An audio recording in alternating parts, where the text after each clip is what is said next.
All right, my darlings. I believe we are officially live on YouTube. Welcome to our October book chat. Ah, oh, pardon me, a moment.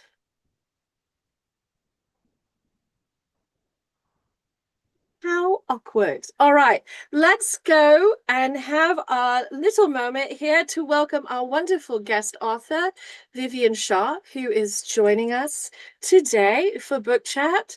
We're so happy to have you here with us. Thank you so much for making time with us so that we can discuss your fantastic novel, Strange Practice. Welcome so much, Vivian. Well, thank you for having me. Absolutely. Such a pleasure. I this is my first time reading your work and I really enjoyed it. I feel like I have a million questions and a thousand compliments to deliver you. Um, you released this book right before 2020. It came out in 2019. Am I correct? I honestly cannot remember. I think it may have been a couple years earlier than that, but everything beyond the pandemic kind of fades together. So I it was was back in the old world. in the old world. It was 2017. Oh, thank you, my darlings. We've got some fact checkers amongst us. Thank you. But there is this sort of cusp between when you started the series and the world we live in today.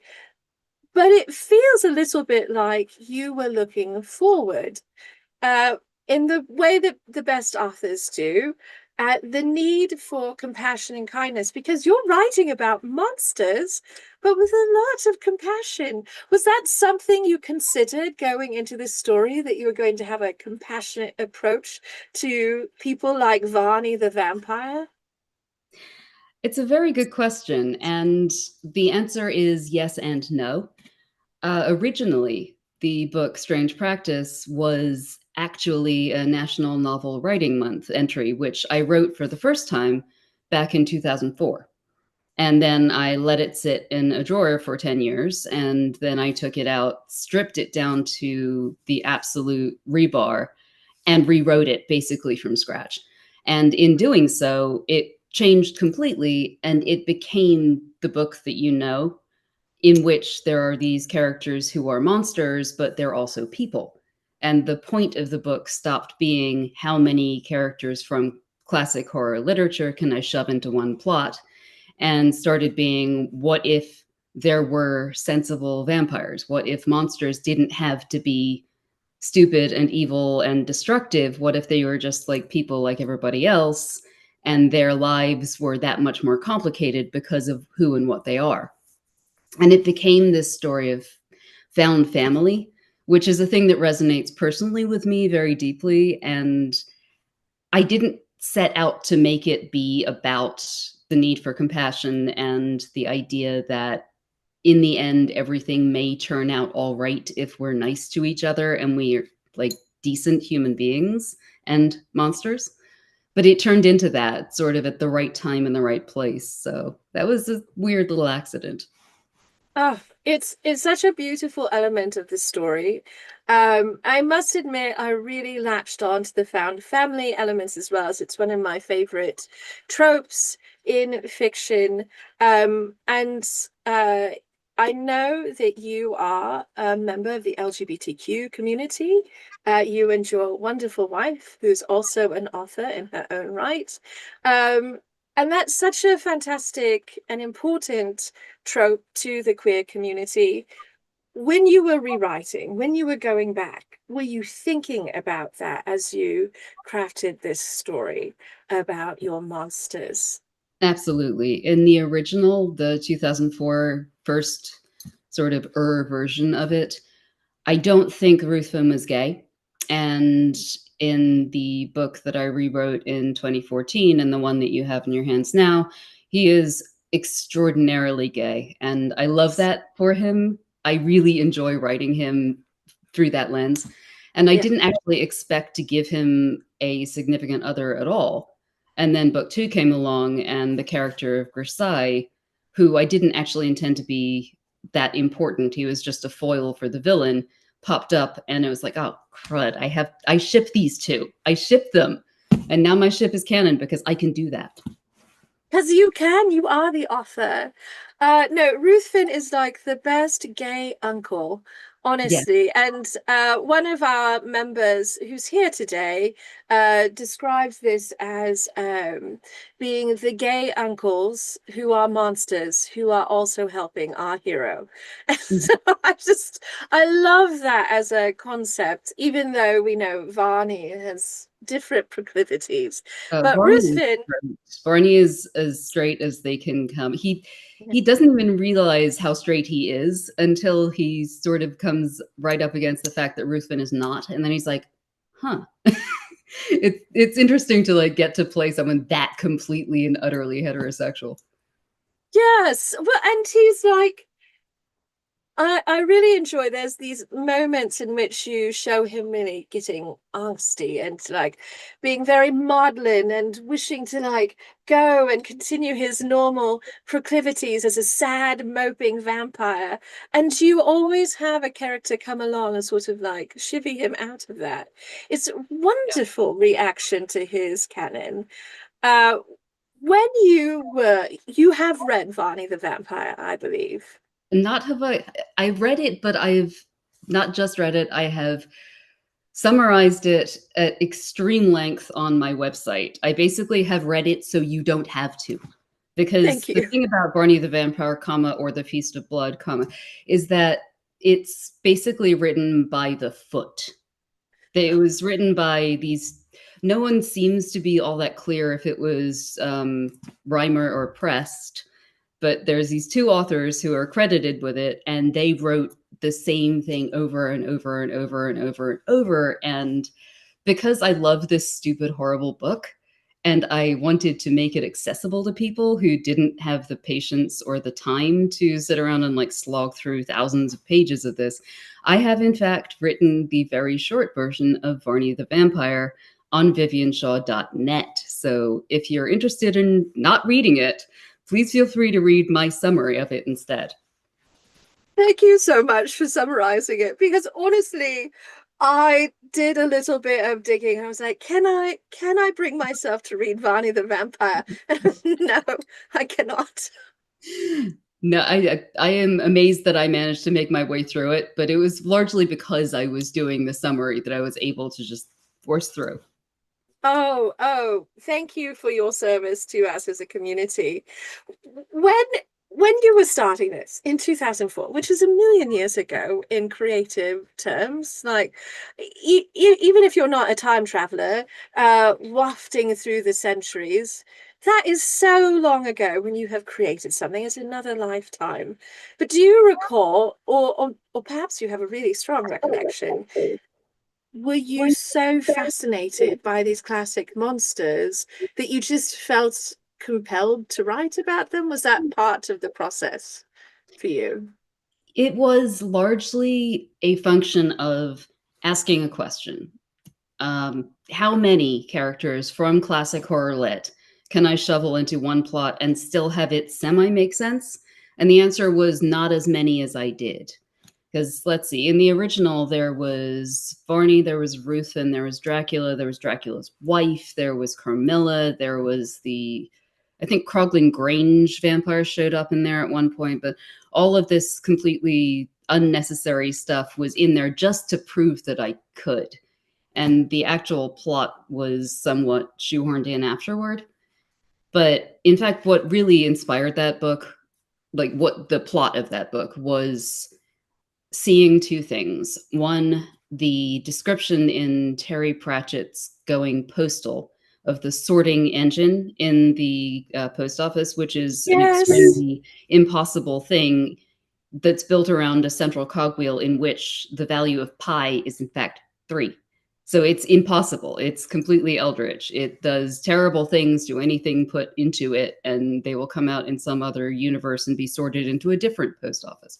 We don't know. Anyway, it glows blue. It's eldritch. It's freaky.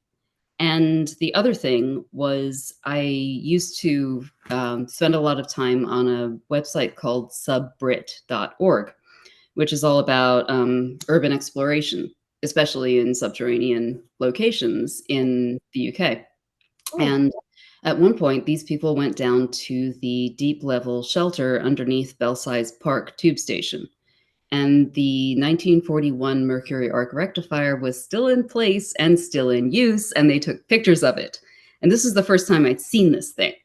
And I was like, oh my God, I must know everything about this. And the idea of that blue glowing thing in the darkness under the city burning on and on where no one else could see it, and that it sunk deeply into the anaerobic bacteria of my mind, and that plus the horror stuff, just it all sort of boiled up together and turned into something like what would become Strange Practice. oh, no, this is wonderful detail. And also, may I say, I am so chuffed that you brought up Terry Pratchett because whilst your book is very much you and your voice, and so very much you, you have a strong voice, and your writing is very uh beautifully unique unto you. But I was sort of reminded of Pratchett in some ways reading through because there's a kind of humorous DNA there that you are clearly connecting to that's like not screwball, but there's a little bit of the whimsy and a little bit of the like absurdism and a little bit of taking reality to an extreme point that I thought was really wonderful. And so it leavened the story beautifully with these harder topics that were coming up as well. The villains, for instance, but that book in particular, Going Postal, is so delightful. So I'm thrilled that there's that connection because I was reminded of Pratchett whilst reading your book. That is a very high compliment. So, and I know that you have lived in the UK, and I had wondered if that was part of your ability to evoke London so realistically and so viscerally, because I felt this incredible sense of place whilst reading the book. And even though I didn't know anything about these subterranean tunnels and things before reading your story, I knew that they were real even before I went and did any like digging into research. So you really captured that sense of place. Was it that you draw on your experience living there, or did you do a great deal of research to make this so grounded, if you will? It's always pleasing to hear that people think that it was accurate because I've spent probably about maybe 2 weeks in London in my entire life. And when we lived in the UK, we were in Oxford. Oh, My entire family, except for my parents, is in fact still down there. The ones who are still in this hemisphere basically are all still within a fairly close geographical radius. But no, I'm not a Londoner, and when I first wrote the book in 2004, it was full of the most egregious howling mistakes because I didn't live in London. I couldn't afford to fly over there and do some fact finding, and I didn't have right. like the London A to Z to hand to figure out like where people would need to go to get from here to there. So when I rewrote it, Google Street View was a thing. And because Google Street View is a thing, I took out most of the glaring factual errors in the story. I had Oh, to figure out not only where they would necessarily like what streets they would take to move from Ruthven's house to where they would need to get into the fictitious deep level shelter underneath St. Paul's Station. There was originally going to be one under St. Paul's tube station, but they decided that nah, if we dig another deep level shelter under here, it may destabilize the cathedral, and so we're not going to do that. So there were plans for St. Paul's deep level shelter, but they never made it. But I had to figure out how they would get in there. And that was a lot of street view. And that was a lot of looking at schematics for ventilation ducts and figuring out how it would be even slightly possible for these people to all sneak into this underground station. And figuring out just stuff like that was absolutely dependent on the internet and the research that was now at my fingertips that was not really available quite so easily in 2004. And I'm this is one of the things that I always harp on is because the internet is here and at your fingertips, there is no excuse for not doing your research. And Yes. it's my cardinal sin. I mean, I famously talk about the Dan Brown scale of did not do the research. It's like there is no good reason to not do the thing when it's so easily available. But yeah, I'm glad that it comes across as being accurate because I put a lot of work into trying to make it as accurate as I could, Yeah. given the fact that I couldn't actually be there in person. Oh, I really look, I am also not a Londoner, but I felt really transported to London, right on the street, and I just could practically smell the city on the pages. So I thought you really captured the experience beautifully. And I never had a moment where I was like, that's not possible. You couldn't possibly get there in that way. How would you do that? My only moment was a concern for the Mini, her poor car. I was worried for her car, left open on the street. But other than that, I did it dirty. I feel lovely. sorry for the mini. I should not have abandoned it in Crouch End, but Look, all you had star love to. and more. You had to. Yeah. Yeah. Well, I could continue to monopolize your time infinitely, and I would be a very bad host if I did. So I'm going to now take us into our chat with everybody who's here today. Thank you all so much for joining us. I'm so happy to see such a big turnout today, so that we can talk about this wonderful book. And I just have to do this. Here we go. Here we go. All right, everyone. So, for those of you who have not been before, I'm going to be going around. I will ask you a question, and then you may ask Vivian a question. And that is the quid pro quo. I get to torment you, and then you get to be very kind and nice and thoughtful to our author. I think it's just very fair. And of course, I'm going to start out with Karen because she has come from the furthest away, and so she deserves to go first. All right, my question for you. I'm not going to make a pretense that this is a steampunk novel. I do think, as a steampunk reader, I found a lot to love about this book. But I would love to hear from you who was one of your favorite characters from the story. Ha ha ha. Sorry, Karen. You And disaster. so please get us started, Karen. Which one to pick? If I had to pick one, well, I love the Gould family. But I probably I can never say his name though. Festiculum. Is that how you say it? Oh, the Um, demon. Fast to Probably talk. because he had chronic illness rep. Thank you.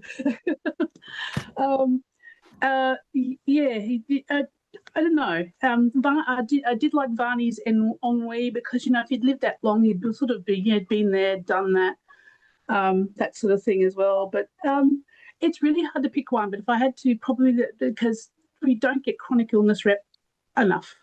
Thank you very much for that. So, does that answer your question, Madam Askew? Yes, it does. Thank you, Karen. And Now I now, as one of our resident authors, please dive in with your own question. because I only had one this time. Okay, so this is a modern urban fantasy, right? Which I hadn't realised when I started reading it, and I felt that it had a more historical voice. So was that a conscious choice because of the literary characters, or did it just work out that way?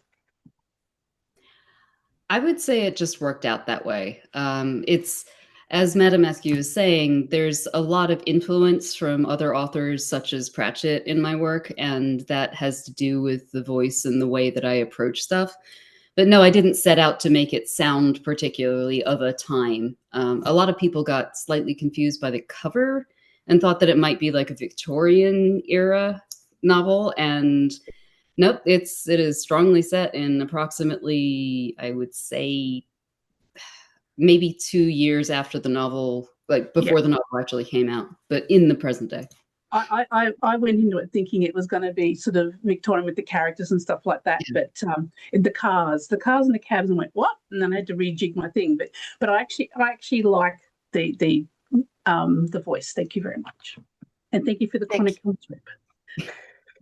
Thank you, Karen. I'm happy you're here. I know it's very early for you, so Karen's in Adelaide. 10 o'clock, because Oh, we are now in daylight savings, which is horrible, lovely. but it's good for this. So, yay! Well, yay! We're in the decent part of the year. It's not There 8 you go. o'clock. Thank you, Karen. All right, Terry. Hello, my friend. You're up next. Who was one of your, you know, you can have more than one favorite, but who was one of your favorite characters I'm from glad the I book? can have more than one, because I do. Yes. Good. If I have to choose one, I would say Greta, because she did not try and make herself into a normal person, but accepted that she, although a normal person, fit better with the monsters. And she was okay with that, as far as we know. For me, it was a question of she's fortunately or unfortunately, she's one of the only people who can do this job, and it needs to be done. So luckily she likes doing the job, but yeah, it's a question of she has a duty to do it. But yeah, she is a completely ordinary human. She has no power.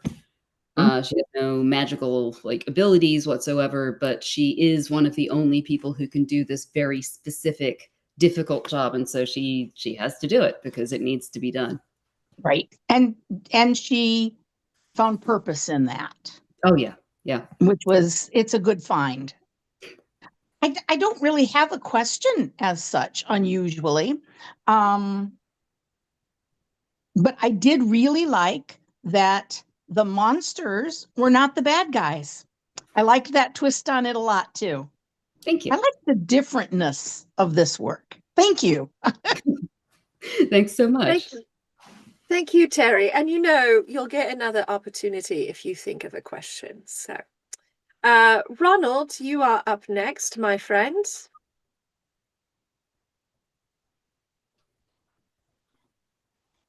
There. Now I'm ready. Thank you.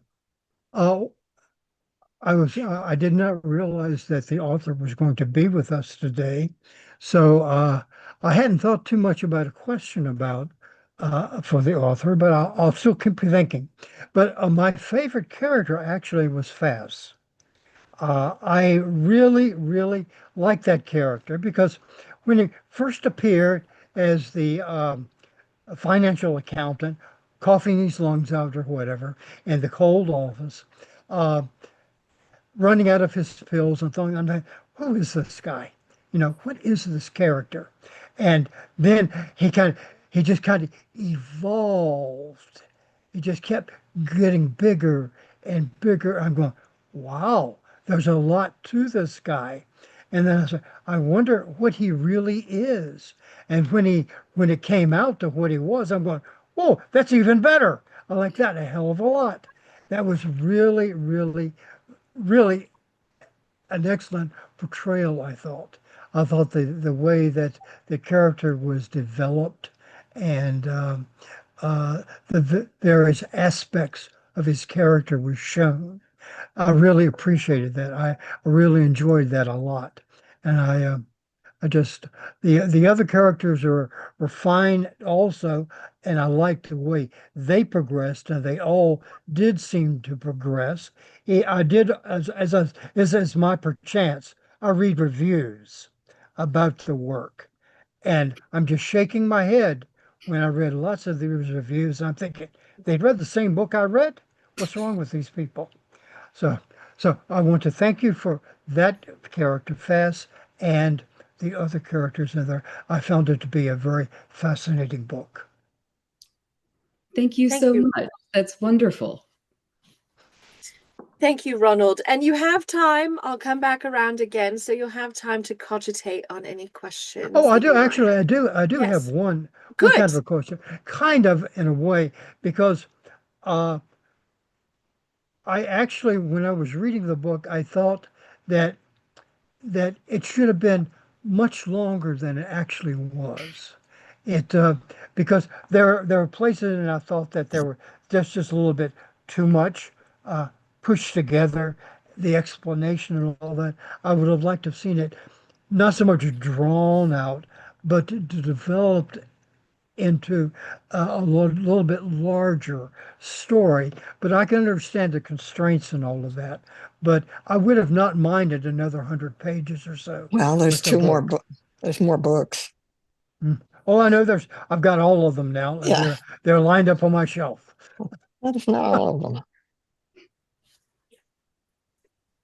Well, yes. So your question then is about the constraint of the length, Yes, Ronald? yes, yes. Mhm.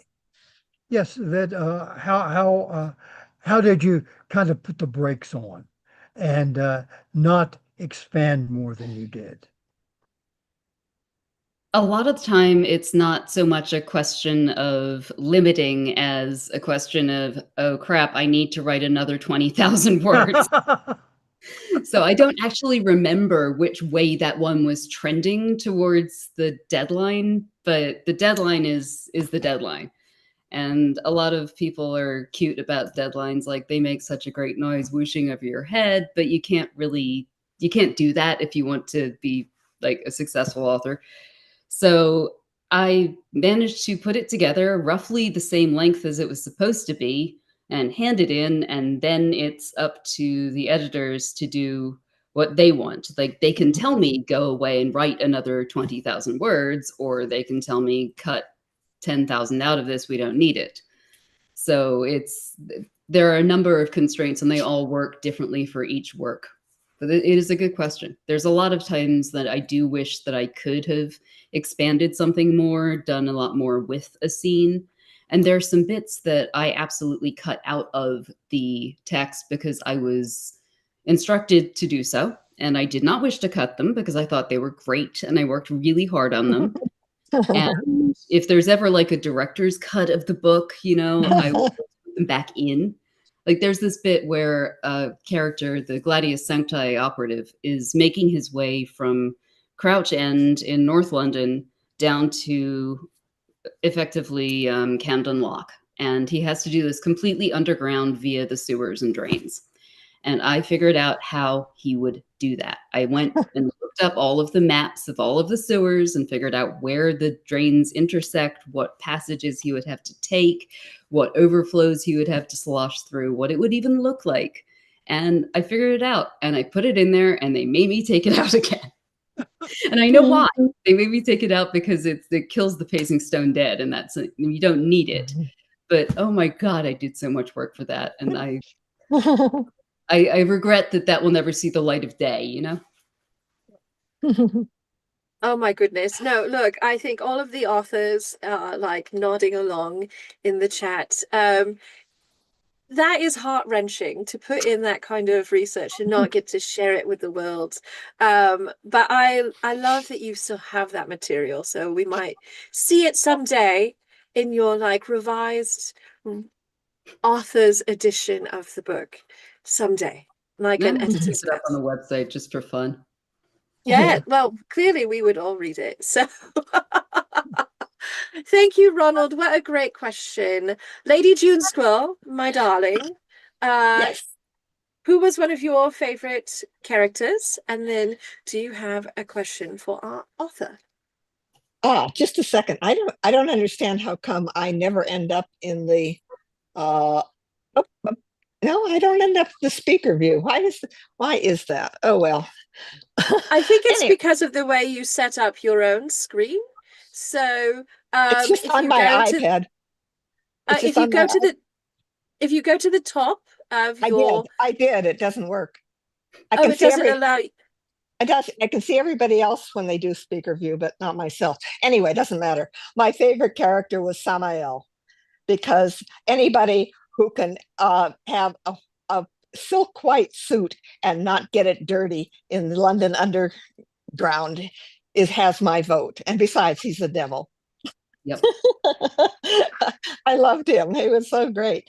And I had looked up, I love to do research. So when I saw the Fass's name, I had to immediately click on it because I read on an iPad, and it took me to Wikipedia, and I read all about what kind of a demon, and he was some of them were whales, and some of them were turtles, and also I also looked up pictures of the amazing underground lamp thing, and it was like, that is the weirdest piece of whatever in the world. Everybody should look for that picture of that mercury vapor thing because it's so weird.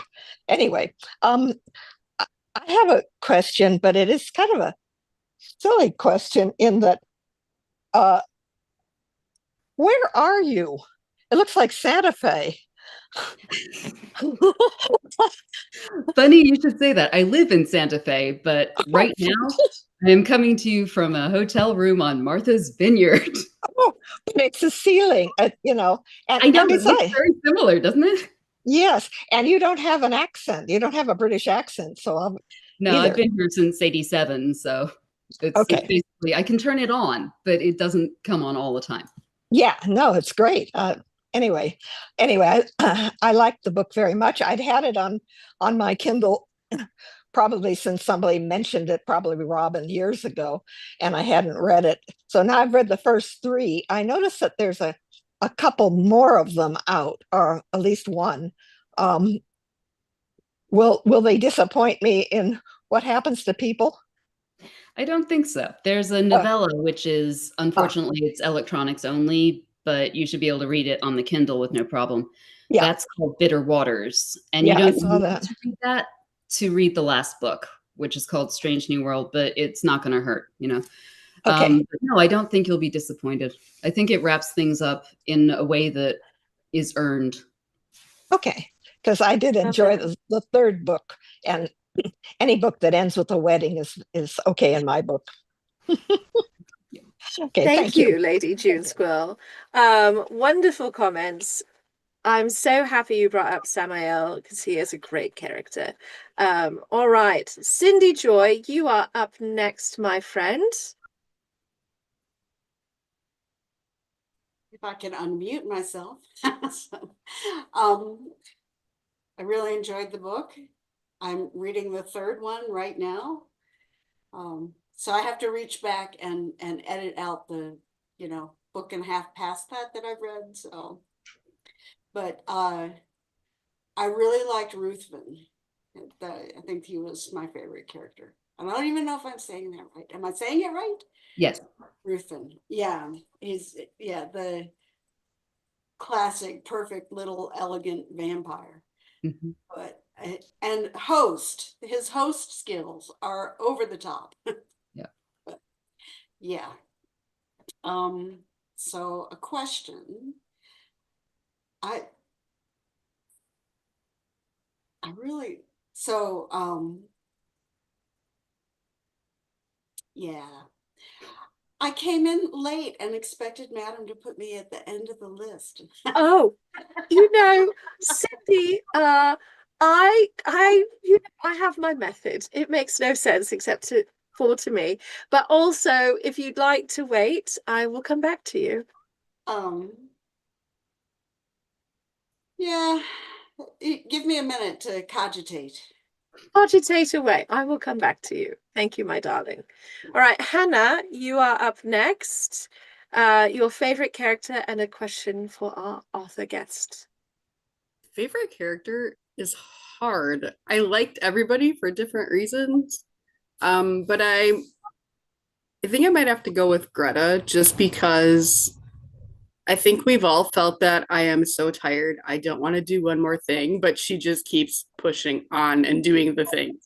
And I'm very much in that headspace right now. And I was like, oh, I'm not the only one.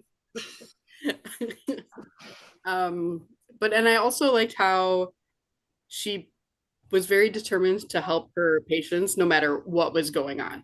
So, the the poor guy that was the victim of the cult, like she still treated him with dignity, but then she called some guy and she needed to 3D print his feet bones. Like she goes all out for her patients, and it's very cool to see that in a book and in a modern day setting, not like a total fantasy setting. Like the fairies can just whip up a potion and here you go. Like she was using more realistic methods to help people, and I thought that was very cool. um as far as a question, I was going to ask if the series was finished, but as we were chatting, once I saw you were there, I looked on your website. um I was fascinated by her colleagues in the clinic, Anna and somebody with Nez. Nadezhda. Do they have sub-series at all, or are they going to? I feel like I would like to know more about them as people. They sound very fascinating, what little clips we got of them. That's a good question. Nadezhda has been around for a long time. She was originally, I came up with her centuries ago as, I believe she was a Harry Potter fanfic insert character. And then I took her out of that because she was just so cool on her own. And I just love this like snarky, like ex-Russian witch with her prehensile hair. Like her hair will undo her earrings. It has like the intelligence of a stunned iguana, and it's very curious sometimes. So she's like, no, stop that, stop that. I really like her, but no, she doesn't have any. They don't have spin-offs. But I like the idea of the adventures of Nadezhda and Anna, and how they're always called in to run the clinic whenever something happens in Greta's life. And she's like, Des, help. She's like, again? Okay. What is it this time? Like, Exactly. Thank you.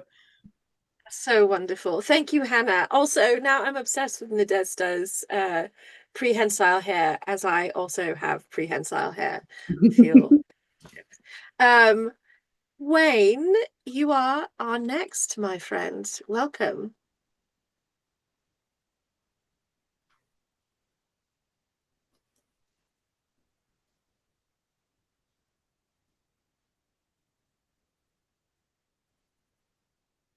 You are muted.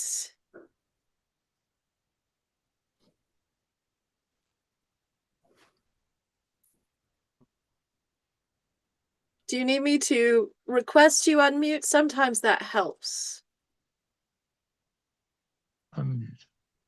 That worked. All right, wonderful. Hello, Wayne. Good morning, Madam Askew, and good morning, Vivian. I enjoyed the book, the way it put a different spin on vampires, and put them into the modern era and turn them into heroes.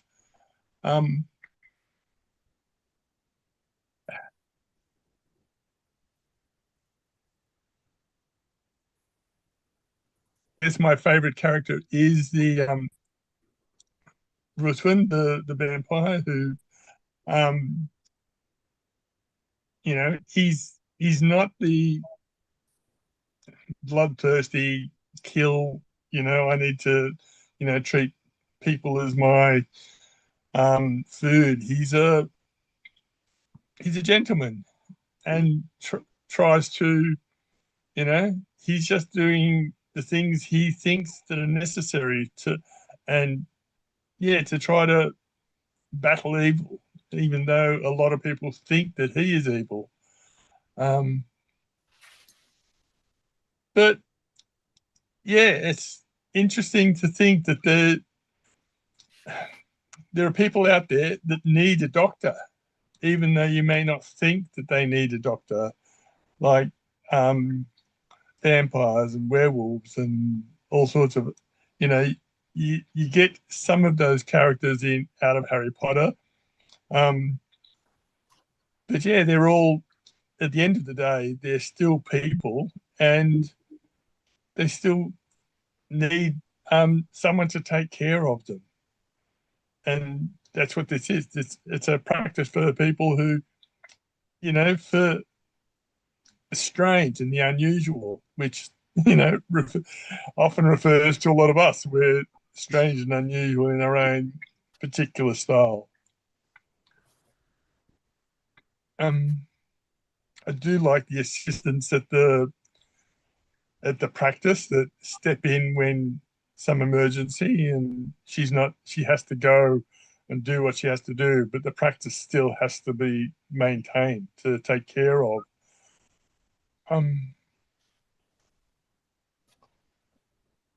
But yeah, to have intelligence out of some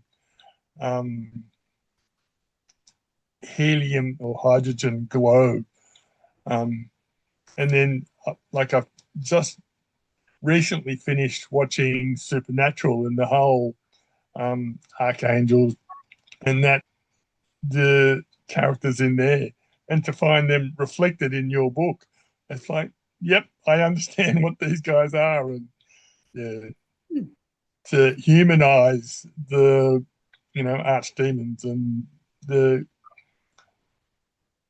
makes it was an interesting read and expanded my vision. Thank you. Thank you. Thank you, Wayne. It's lovely. Did you have a question for our author guest? No, I guess I just got to keep reading the rest of the books, and yeah, looking forward to seeing how far this journey goes. Absolutely. And from all reports, you should absolutely keep reading the series. Read all the books. They're all wonderful. So thank you, Wayne. Sharon, you are up next. Hello. So my favorite character was also Ruthven. I love the way, Vivian, that you described him. I mean, I could totally picture him, and in my head, because I don't know at what point, I think I was like Karen, where I didn't realize it was in the current day until they started talking about cars. I'm like, wait, is this in the 60s maybe? Because I was still feeling like there was some antiquity there, you know.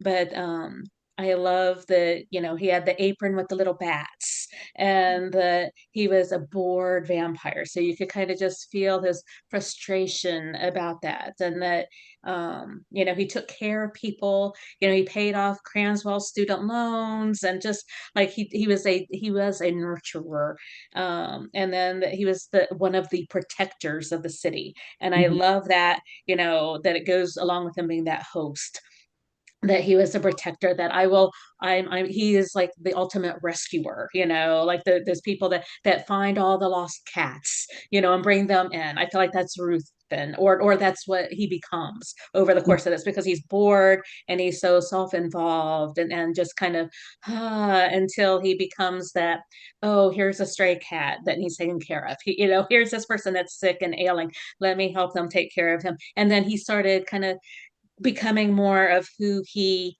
was eons ago, you know, that you suspect, where he kind of remembered who he's supposed to have been this whole time, and he was just so bored that he forgot the joy of being that person, you know. So I love that about him. So thank you for that character, and I love that you talked about the Hollywood looks. That he had the looks of an older black and white Hollywood vampire. And I thought, oh, they modeled them after him, did they? Okay. If you want to know what he looks like, I can tell you exactly what he looks like. Look up the Andy Warhol movie Blood for Dracula. The young Udo Kier is so breathtakingly beautiful, and that's what Ruthven looks like. That movie it's hilarious, and anyone who's really into like vampire esoterica should watch it just because it's so funny. But it's like utterly and completely over the top. There's blood everywhere. There's like it's the stupidest vampire movie I've ever seen. It's fantastic. But the young Udo Kier is so beautiful in it. And I kind of had to steal that face for Ruthven because he's this little short guy with these incredibly pale eyes and these long ass eyebrows, and he's breathtaking.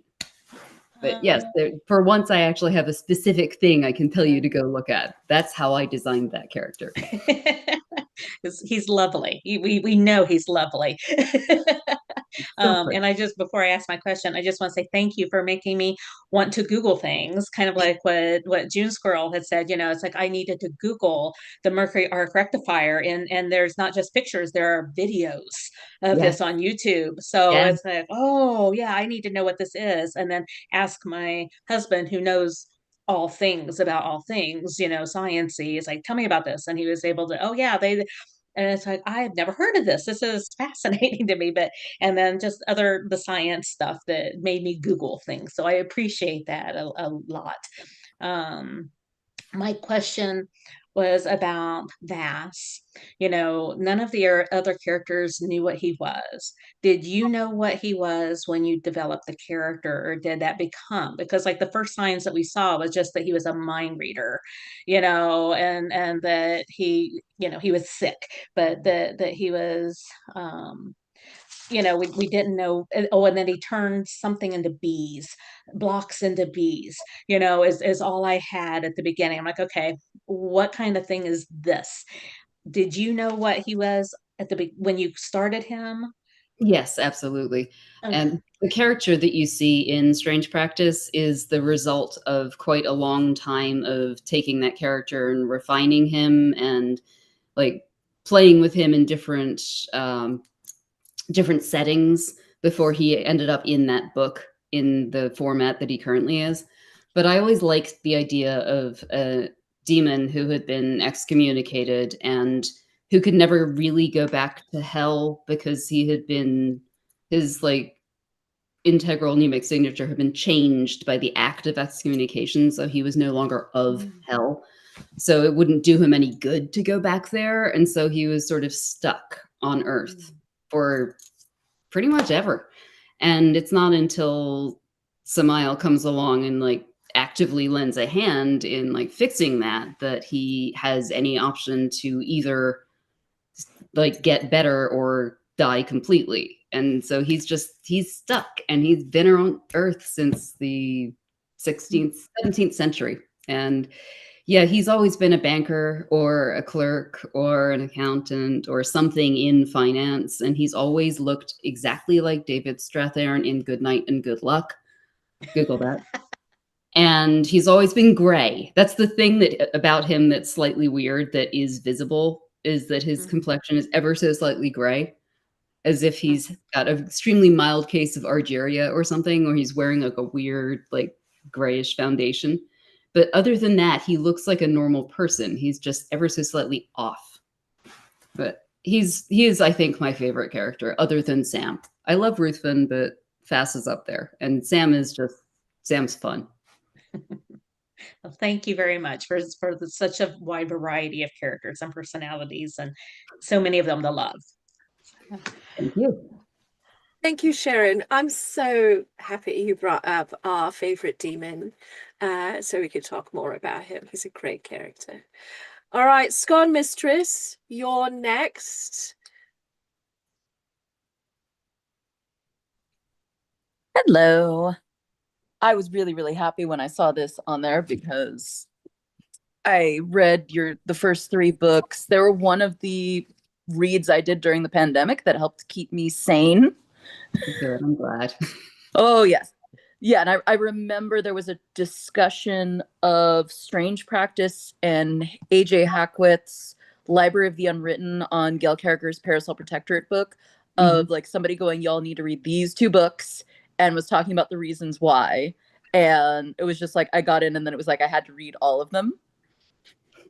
And I absolutely love Greta because I identify with the exhausted, overworked, tired all the time, etc. there. And but also I really appreciated in my second reread the Ghoul Mother, because I'm now a mother, and the bit about having the ear infection, I was like, oh, been there, done that, girl. Have the t-shirt, just went through the ear tubes, because we've had so many of them. So it was and I remembered I really liked the ghouls the first time I read it, and then the second time I was just like, yes, the ghouls are fantastic, because it's like it's not like they're just like there. It's you have these creatures, and then they have their own language and a way you have to communicate with them.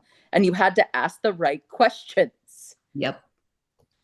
Which was fantastic. And now the question I have for you actually comes from this book. Yeah. I'm gonna do my best to ask this without giving any spoilers, but because there's a character that Greta meets in the second book, and she meets this character, and her internal thought is, vampires shouldn't be sparkly. Did you intend that to be a dig on Stephenie Meyer? Like, was that intentional, or did that come just organically? That was 1000% intentional. Basically, whenever you see like an Easter egg like that in my books, it's almost always something I meant to do that. So it's lovely when people are like, I see what you did there. So yes, the idea of sparkly vampires, I was like, okay, I got to have these assholes be sparkly because they're Hot Topic vampires. They're like the worst kind of like obnoxious underworld vampires. They wear leather they wear PVC. They wear Hot Topic. They wear crushed velvet. They wear like cyan lipstick, and they have the wrong color of like burgundy hair dye. These are the worst vampires, and they're so stupid. They're intensely stupid. And the only intelligent one amongst them is the one who is unfortunately the second in command of the entire troop and who is extremely, extremely bored with his leader's excesses. But yeah, they sparkle because they put body glitter on. Vampires don't actually sparkle. And that, everyone, is why you need to read the second book. I had fun with that. Pardon me. I'm so happy you asked that question, Scarred Mistress. I have completely lost my composure with Vivian's answer. That was so good. I'm And I need absolutely you to dying. understand that when I promote your books, and I have many, many times in various different places on the internet, I've said you need to read Vivian Shaw's Greta Helsing series because the second book has the best dig against Stephenie Meyer I have ever read and will ever read. There is one other extremely apocryphal thing that you should probably be aware of regarding me and Stephenie Meyer. We've never met. We will never meet. I respect her books. I think she's a very successful writer. But I was the first one who came up with the Vampire Volvo because I wrote that in 2004. And I don't think she had Twilight out when 2004 came around. And so Ruthven was driving a Volvo before any of the Cullens drove Volvos. I just want that to be sort of on the record somewhere. We will all spread the good news. There is Ruthven's Volvo. The Vampire Volvo for justice. Yeah. This is wonderful. I'm certain I had something quippy and wonderful to say, some sort of segue. It's gone. I laughed too hard. I laughed so hard I cried. So thank you for that discussion. I'm so happy you brought that up, Scarred Mistress, so we could all laugh. Alicia, it is your turn. Please be witty. Oh wait, no, I skipped over Phyllis. I'm so discombobulated. My apologies. Phyllis, it is your turn, and then we will come to Alicia. I'll get myself in control. Thank you. What is your favorite character? And then do you have another wonderful question for our dear author guest? Hello. I think my favorite character that I identified in some way with is Greta. I'm a nurse, so all the medical stuff I really kind of keyed in with. Just even when she said, why does she do what she does? Because it needs to be done. Yep. I identify with that a lot. I think I really enjoyed some of her little snarky comments. Just her tone of voice, so to speak. I really liked even toward the end of the book as they were healing from injuries after the fight and whatnot, going to Ruthven and saying, neck or wrist, it's like, come on, you need this, let's get it done. Yep. Bite me. Pretty much. Yeah, so for the medical things, did you have? What's the background? How much research did you have to do for all of that? That's an excellent question. I used to want to be a doctor in like when I was young and idealistic and didn't realize how incredibly bad at mathematics I was. And the scorching case of dyscalculia kind of made that not be a thing that was ever going to happen.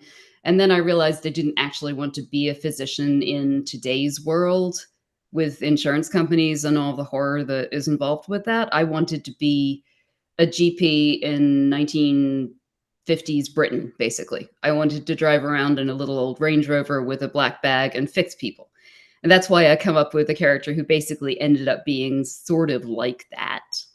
Most of my medical knowledge comes either from straight up medical textbooks, which I get old versions of and keep.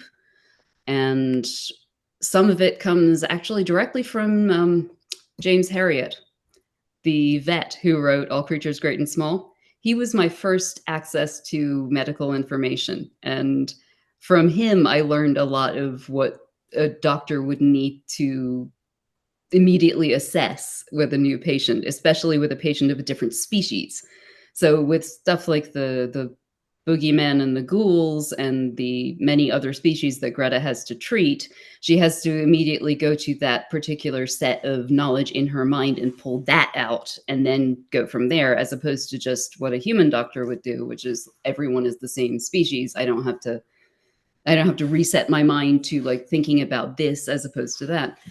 No, my medical knowledge comes from an interest, but no actual experience. And thank God I, at least for some of the books, had a family doctor who was willing to read them and make sure that I didn't make any glaring, egregious factual errors. So I'm sorry if there are any. I tried to keep them out. I was actually very pleased with how, assessment, triage, treatment all seemed pretty spot on. Thank you. Good. That's wonderful. Thank you, Phyllis. What a great question. I'm so glad you asked about the medical things because it is very pivotal to the book. And honestly, that James Herriot connection really makes sense once you bring it up. I'm like, oh, that's what I'm reacting to. She has that energy, Greta does, and it's lovely. So thank you very much. And now that I have reeled myself in from laughing about the Cullens. Thank you all for your patience. Alicia, it is your turn. Okay. So I don't really have a favorite character. But I think the one I was most, I don't know how to feel about them was Ruthven. Like, I don't know if I should feel called out or if I should like him. I mean, totally. Like, if I was a vampire, this is what I drank my blood out of. You know, I'd hang out at raves and goth clubs and 90s Hot Topic decor just to eat out. That's shit I would do as a vampire. There's no reason not to. It's everyone who's a vampire needs to make their own decisions about where they go to eat. Yeah, it just reading that, it was like, yeah, this would be me. Damn. Nothing So I wrong. really didn't have a favorite character. I was just really charmed by the way he's written and the way he acts and how he reacts to things. He is deeply pretentious, and I love him. Yeah. So my question is, for the weapon, for the cult, it was a rondelle. And I'm just wondering why you chose this specific piece. I'm a historical fencer, that's why I own this. So for anybody wondering, this is what they were using. It's very like that, yeah. Yeah, I mean, this is short because we use this for dagger training. No, that's about the right length. It's about right length. There are longer ones. But I was just really intrigued that you used this specific piece instead of like a stiletto or something. Just because I'm a fencing nerd. So I was like, oh wait, I own one of those. That is the coolest thing. No one has ever asked me that. No, I picked it because I wanted the stab wound to be cross-shaped. So I needed a particular type of blade that would produce something that was effectively X or cross-shaped when it went in. So it has to be a fairly short dagger because you just sort of stab straight in and pull out. There's no like slashing or anything like that. It's stab, Right. stab, stab. So originally what I came up with was there has to be, and I didn't know that the rondel dagger was a thing because I started off thinking, this is what I want it to look like. How do I reverse engineer that into a weapon? And the first thing I thought of was, of course, the kind of stake that you put in your yard to keep your sprinkler from falling over, which is a cross-shaped stake about maybe 8 inches long. And then I went to look up historical weaponry and tried to figure out if there was anything at all that could theoretically have been specialized into doing something like that. And that's roughly what I came up with. Yeah. So yay, I'm glad it exists and I was not completely off base on that. Yeah, it was a medieval German sidearm. And specifically was like this for piercing and stabbing armor, for getting in holes. That's why it's like this. But yeah, I was just like, well, that's cool. That's awesome. I'm so glad. Yeah. And I don't have a steel one. This is my synthetic, which is my heavy cav. Very nice. I have a steel one, but it's not quite this curvy. Because I also do military saber. So it's like, well, and if you're wondering, all this is a heavy cav. Cavalry saber. That's the thing. Thank you, Alicia, for being well armed. Yes, I am. So delightful. Anyway, that was my question. Thank you. Now, Alicia is our resident sword babe. We are all very grateful she's on our side and also willing to share her knowledge with us. Thank you, Alicia. All right. So we do not have long enough to go back through an entire round of everyone's questions and comments. But if you have a burning desire or burning question, now is your moment, especially if you did not get an opportunity to ask our wonderful author guest at the beginning because you were like, I wasn't expecting to ask a question, madam. You didn't give me enough warning, which is a fair cop. So, Cindy Joy, do you have a question? Are you ready to go? I have a question. So one of the reasons that I was having problems coming up with one to start with was that the book holds together so well. So, and I did come in a couple of minutes late, so you may have gone over this already, but I'm wondering your process. So you clearly do a lot of research, but do you plot things out? Do you, how do you go from an idea of a book to having the book done? This is also a great question. And there are two specific things that I do that help my writing process, which may or may not work for anyone else. But this is the way I do it.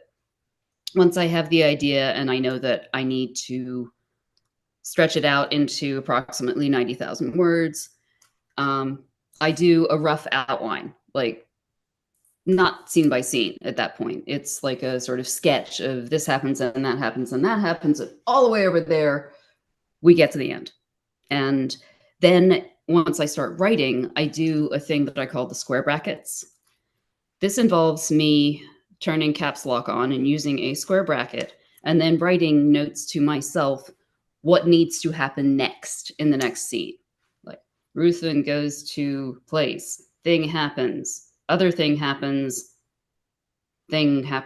question mark, close bracket. And then I write whatever happens in those stage directions. And when I get to the end of that section, I go back and I erase the square brackets. Or I leave them as a kind of footnote so that I have them in footnotes going the side of the screen so I can jump to any individual scene lit in the manuscript as I go. So the square brackets, which is sort of outlining as you go, that's number one. The other crucial thing is once I have enough characters in enough places doing enough different things over a period of time that needs to be a continuous period of time without people jumping around in it, and that needs to make sense, like time-wise speaking, I then have to open up a spreadsheet. And along the top of the spreadsheet in columns is the time of day, like day 1, morning, noon, night, day 2, morning, noon, night.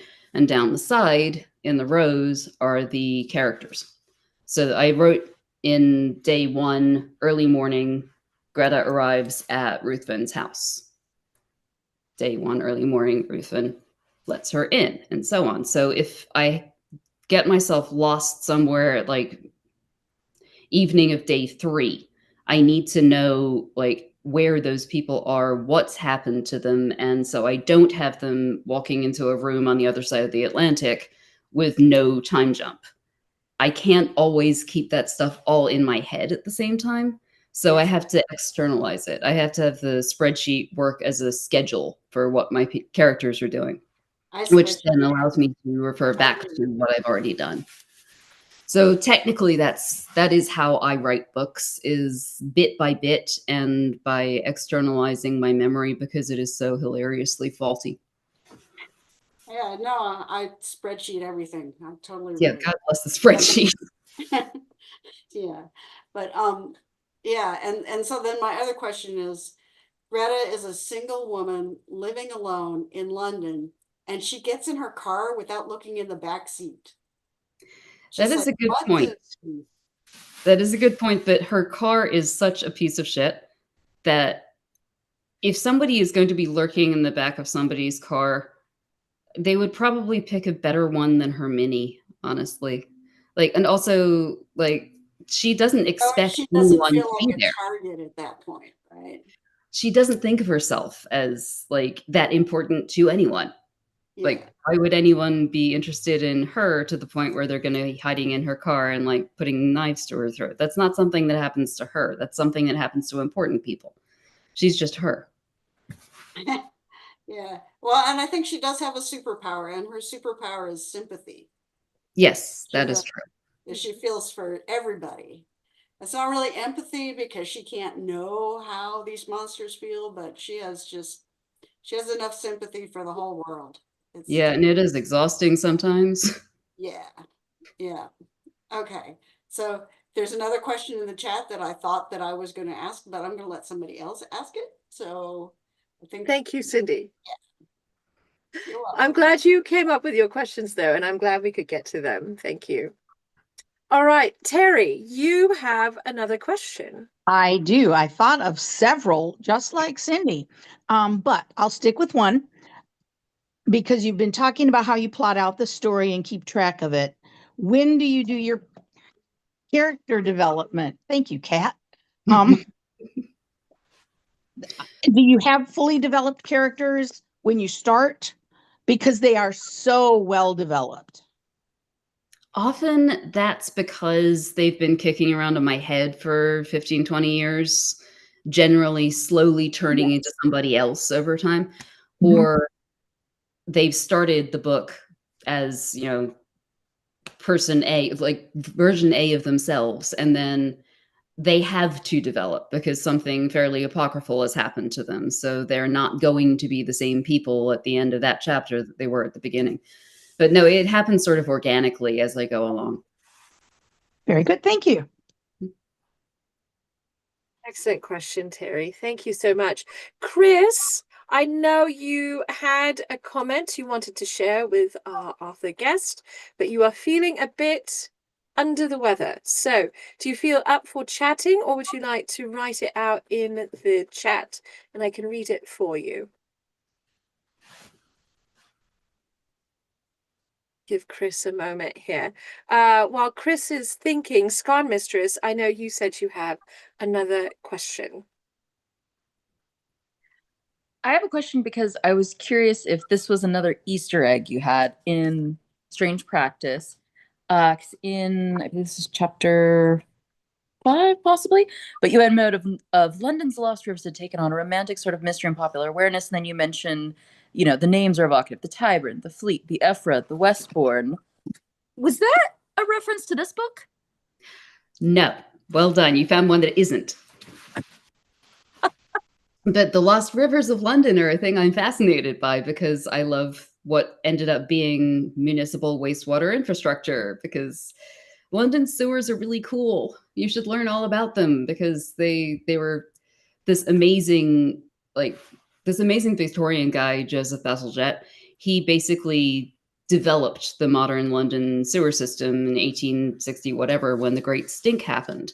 And Bazalgette's sewers are still being used today. They're still, it's like cathedrals of brick under the streets of London. And the Lost Rivers became part of that network.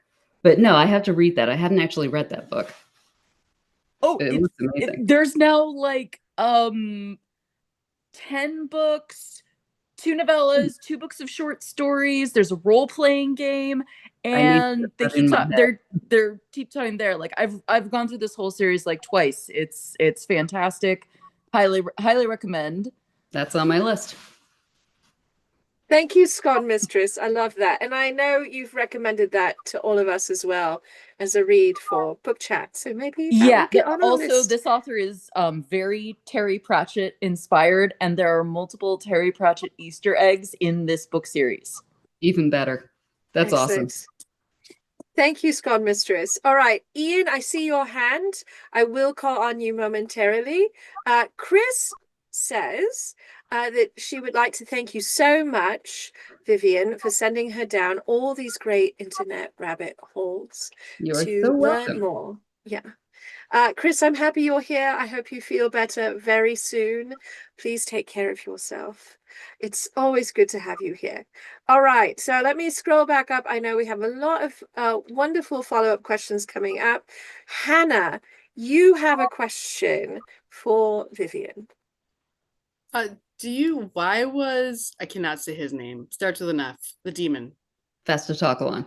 Yeah, that. What? Fastatokalon. Why was he excommunicated? Did he just like feel like he was a bad demon and leave? But it sounds like he was formally excommunicated, but then the devil was sad he didn't call for help. I've got questions. Because, short version, because he saw something he should not have seen, i.e., there's a reason why the Spanish Inquisition was as terrible as it was, and that was largely because the archdemon Asmodeus was involved and was basically doing whatever he wanted to do without Sam being necessarily aware of it. And Fast managed to notice inconsistency in some of the accounting and went up there to see what he could see, and happened to be in Seville at exactly the wrong time in the wrong place and got to watch some people being burned alive. He was not happy about this. And then the archdemon Asmodeus found him there where he should not have been. And it was Asmodeus who kicked him out of hell. And Sam was busy off doing something completely different at the time and was not there to stop this. And by the time he came back, it was too late. Fast was already on the skin of the world and out of hell. And Sam kept sort of meaning to do something about it and kept just not getting around to it for many, many, many hundreds of years. But yeah, there was a good reason.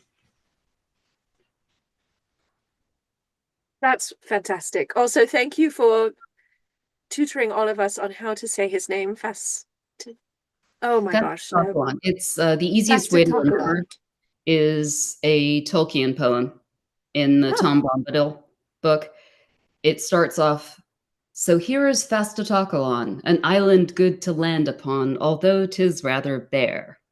This version of Fastatokalon is the giant turtle, and he likes to let people land on his shell and then start fires because they think it's a little island, and then he rolls over and washes them off and they all drown.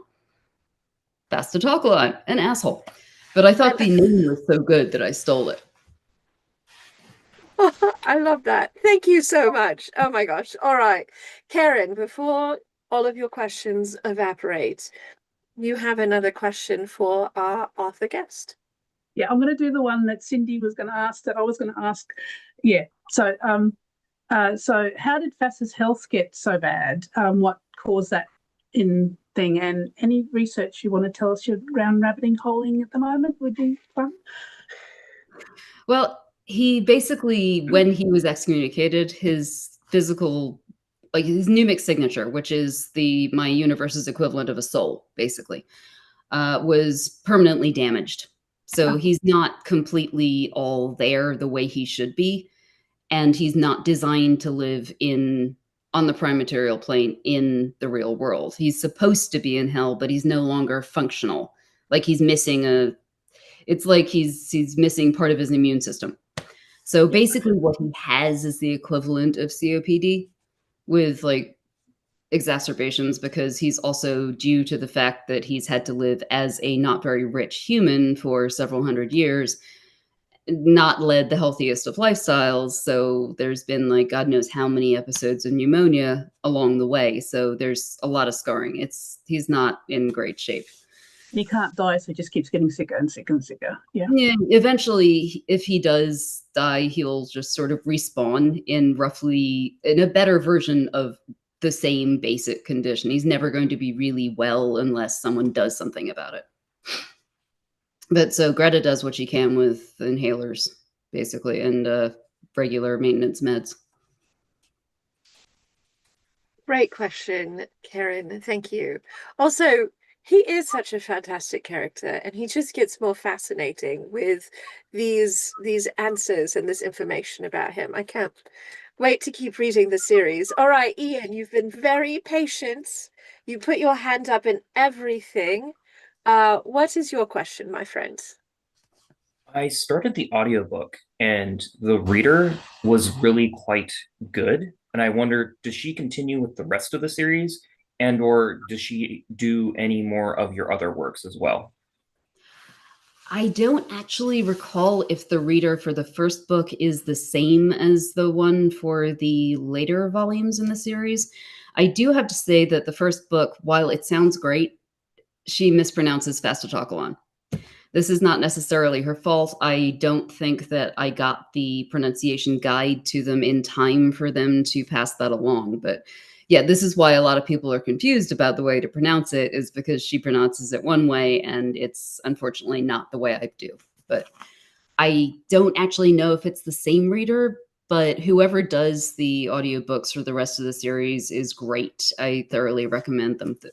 At least the one starting on Bitter Waters did the same for the last book, Strange New World, and I highly recommend that. Phyllis says she is the same audiobook narrator. So, and you are in very good company, as our dear Gail Carriger also had problems with her audiobook narrator getting one of her primary characters' names quite wrong initially. So, yeah. And Tracy says the narrators change after book 2. It's Susanna Hampton through book 3. All right, we've got our wonderful community here is answering all the questions in the chat. Thank you, friends.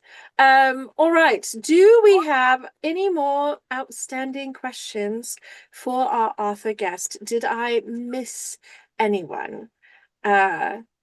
Because many of you were like excited to ask more questions. I tried to capture all of you, but if I miss someone, now's your moment. Yes, Ronald. Ronald is ready. Yes, thank you, Ronald. Please unmute yourself. Yeah. Pardon. It's really not a question. It's kind of like an observation, I think. The really bad guy, if you want to call him a guy, the entity from way back when, the capricious one that causes all the trouble. That's a, you know, when he's slowly revealed, I thought, well, that's an interesting take on things. I really think that's an interesting kind of an entity to hand around, who's kind of out for fun, blood and tears and all of that, and he kind of hides and nobody sees him. And I just thought that was just a very, very, very interesting creation. I like the idea of something that enjoys hate, fear, pain, like war, destruction, all of that stuff. And because it likes that and it feeds on that, it wants to encourage that where it can. So it sort of sneaks into people's heads and makes them do things that set off disasters. And so it can sort of sit there and just like gobble up all of the bad emotions that result from that. And the idea that it's been there for many of the worst disasters in human history, it kind of makes sense. Like something like that would have sort of surfed along the edge of it and eaten up everything it possibly could while the blood was raining down. But I wondered what it could be, and it had to be something like that was just out for bad emotions because that's what it liked to eat. And then what its ultimate of what it becomes at the very end. You know, that balloon of light or whatever it is. I thought that was very fitting in a way. So that was Sam basically sort of encapsulating it in Uh-huh. something, and so that it can't do any more damage. He's Mhm, just like, mhm. okay, no, you're done. And he could have done that at any time. The thing is, he Yes. didn't know to, and that's what I Right. really enjoyed about that. Yeah. Thank you, Ronald. Great observation. I'm glad you spoke up. Tracy, I think you do have a question for our author guest. Would you like to ask it yourself or post in the chat? Sure, I can ask myself. I was just curious if you would ever consider writing a book just on FAS. I would love to. I'm not sure under what circumstances that would come out. And probably it would end up being like a novella about his history. But I don't know how many people would actually be interested in reading the backstory of one character. But I would like to at some point do more with him because he's so much fun to write. No, I do think that a backstory would be pretty cool about him, even if it just ended up on your website. I'd read that. I can certainly do that. And the reason I would read that is because he was the character that we got the most information about, or who gave the most information during the story. Mm-hmm. So he just seemed like he was on top of things in the monster world. Yeah, I really enjoyed having him be this not powerful but not powerful entity who knows a lot because he's been around so long, and unfortunately doesn't have a lot of motive force, but he can give people the answers that they need when they need it. Well, he kind of coughs and he knows things. Yeah, that's pretty much what he does. Oh, thank you, Tracy. I'm so happy you asked that question. And, all of us raised our hands in this book chat. We would definitely read a story about this character. He is just a delightful demon. So thank you for bringing him to us on the page. All right, my darlings, this is your last opportunity before we say goodbye to our wonderful guest author, to Vivian, who has joined us today. Does anyone have a last burning question? All right, Karen, look at you getting one in at the end. They did not all get asked, so away you go. I love research. I can unwrap. So, do you have a current research rabbit hole you're going down and that you can tell us about? That's not a spoiler. Oh, there are so many. I love research. Because I'm not actually currently working on any individual project at the moment. I don't have a specific rabbit hole that I am like currently like trundling my way through.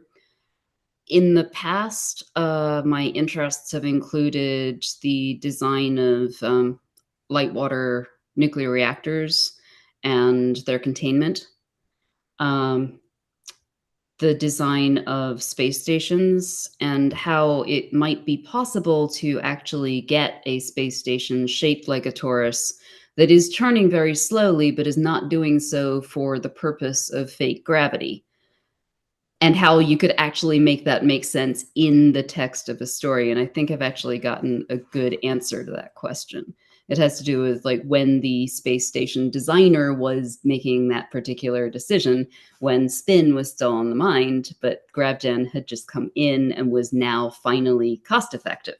So people are still thinking about spinning toroidal stations, but they didn't actually have to be spinning for gravity, so that you could have something basically shaped like Deep Space Nine. Yeah. But like that kind of thing, like people will ask a question and then I'll go, I don't know the answer to that. Let me get back to you. And then like 3 days later, I'm like, okay, well, where do you want to start? I'm glad I'm not the only one that does that. No, absolutely not. Most writers that I know and love do that. I love that. I have enjoyed our time together so much, Vivian. Thank you again for being with us today and for writing this incredible series of books. I've shared your website for everyone in the chat, but where might they find you next? I am on Blue Sky as Cerulean Cynic, all one word. Cerulean as in like the Devil Wears Prada, that Cerulean Cynic. That's on Blue Sky. I technically am still on Twitter, but I never post there anymore. It's the same handle. I'm on Instagram with the same handle. I think that's it. That and Vivian Shaw, or like vivianshaw.net, are my main places that I lurk on the internet. Thank you very much. I appreciate you sharing where to find you on social media so that I too can follow you and keep tabs on what you've got coming up. Vivian, it has been such an absolute pleasure having you here with us today. I cannot stress enough how much I loved your book, and I think we've all espoused a great deal of affection for these characters. They really are brilliant, and I hope that we can have you back sometime in the future. I would love to talk to you more. It's been absolutely a delight. We will be back next month for our last book chat of the year. And we are reading Etiquette and Espionage by one Gail Carriger. You may have heard of her. I don't know, maybe. I'm very excited, and in a turn of small publishing world, if you read the ebook version of Strange Practice, an excerpt of one of Gail's books is at the back of that ebook. So I thought that was really lovely. That's really lovely. So we will be back on the third Sunday of November at our normal time. There is time change happening in there here in North America, so please be appraised of that, and I will keep you all up to date on start times and all of that. It should still be 4:30 p.m. Pacific time, but Arizona, we will have to struggle with changing our start time. So everyone, please take very good care of yourselves as we go out into the world. You know the drill. If you do not take care of yourselves, I have to haunt you like an enraged cat, and no one wants that. So I will see you next month. Thank you again to our wonderful guest author. I'm going to take us off of the live now, but it's been an absolute pleasure, everyone. Great book chat today.